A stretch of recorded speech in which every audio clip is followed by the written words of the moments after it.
നമസ്കാരം, ഞാൻ ഡോക്ടർ വിസ്മയ ദാമോദരൻ. നമ്മൾ ഇന്ന് ചർച്ച ചെയ്യുന്നത് നമ്മുടെ സ്ത്രീകളിൽ ഒട്ടുമിക്ക ആൾക്കാരും പറയുന്ന ഒരു കാര്യമാണ് മടമ്പ് വേദന, അതുപോലെ തന്നെ കൈതരപ്പ്. സ്ത്രീകളിൽ മാത്രമല്ല പുരുഷന്മാരിലും ഇത് കാണുന്നുണ്ട്.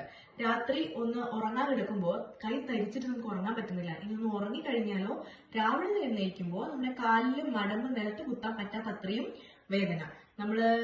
ഈ കൈത്തരിപ്പ് എന്ന് പറയുമ്പോൾ അവിടെ തരിപ്പ് മാത്രമല്ല, പെരുപെരിപ്പ്, അതായത് ഒരു ഷോക്ക് അടിക്കുന്ന പോലുള്ള ഒരു ഫീലിംഗ്, അതായത് ഈ കൈയുടെ 2/3 ഭാഗത്തും തരിപ്പ് അനുഭവപ്പെടുക. ഇതൊക്കെയാണ് തരിപ്പിന്റെ മെയിൻ ആയിട്ടുള്ള ലക്ഷണങ്ങൾ എന്ന് പറയുന്നത്. ഇനി കാലിലെ മടമ്പ് വേദന ആയിക്കോട്ടെ, നമ്മൾ ഒരു സ്ഥലത്ത് നിന്ന് എഴുന്നേറ്റ് നിൽക്കുമ്പോൾ ഇത്രയും നേരം എന്തിനാണോ ഇരുന്നത് എന്ന് തോന്നിപ്പോകുന്ന അത്രയും നമുക്ക് ഒരു കുത്തലും, അതുപോലെ തന്നെ കണ്ണിൽ നിന്ന് തന്നെ വെള്ളം വരുന്ന അത്രയും വേദനയാണ് അവിടെ അനുഭവപ്പെടുന്നത്.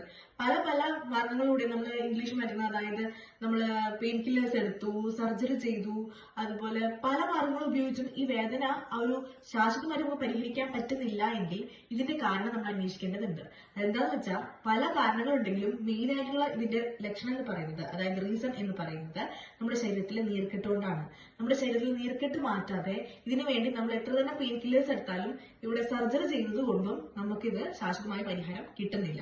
നമ്മുടെ നീർക്കെട്ട് മാറാൻ വേണ്ടിയിട്ട് നമ്മുടെ ഹോമിയോപ്പതിയില് ശാരീരികവും മാനസികവുമായിട്ട് കോൺസ്റ്റിറ്റ്യൂഷണൽ മെഡിസിൻ കൊണ്ട് തന്നെ നമുക്കിത് മാറ്റിയെടുക്കാം. ഈ കൂട്ടത്തില് നമ്മുടെ കൈത്തരിപ്പും അതുപോലെ തന്നെ മടമ്പ് വേദനയും മാത്രമല്ല, നീർക്കെട്ട് കൊണ്ടുണ്ടാവുന്ന ബാക്കി എല്ലാ ബുദ്ധിമുട്ടും നമുക്കിതിൽ നിന്ന് മാറ്റിയെടുക്കാൻ പറ്റും കേട്ടോ. Thank you.